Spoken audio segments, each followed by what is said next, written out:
Serial गुम है किसी के प्यार में अब सई को असलियत का पता चलने वाला है। विनायक की असलियत का पता। जी हाँ, शो के अपकमिंग ट्रैक में आप देखेंगे कि विराट और पाखी सई की गलतफहमी को दूर करने की कोशिश करेंगे कि विनायक उन दोनों का बेटा नहीं है बल्कि गोद लिया हुआ बेटा है। लेकिन सई इनकी कोई बात सुने बिना ही चली जाएगी। वहीं आप देखने वाले हैं कि एक दिन विनायक को बहुत दर्द उठेगा पैरों में और वो अपनी डॉक्टर आंटी को याद कर रहा होगा।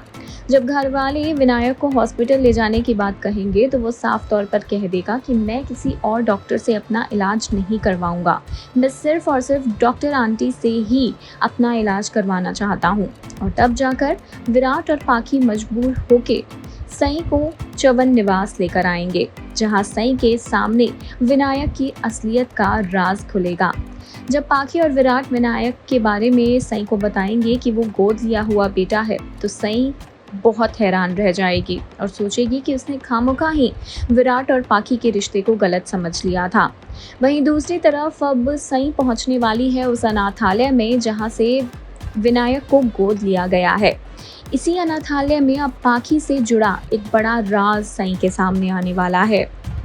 अनाथालय की वार्डन अब सई को बताएंगी कि पाखी खुद ही सालों पहले एक छोटे से बच्चे को अपने साथ लेकर आई थी और उन्होंने कहा था कि मैं इस बच्चे को जल्द ही लेकर जाऊंगी। ये बात अब कहीं ना कहीं सई को खटकने वाली है और सच की तह तक जाने की पूरी कोशिश करने वाली है सई।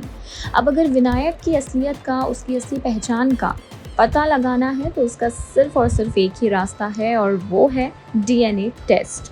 तो देखना दिलचस्प होगा कि अब और कौन सा नया मोड़ लेती है सीरियल गुम है किसी के प्यार में की कहानी, किस तरह पाखी को करती है सई एक्सपोज चवन परिवार के सामने।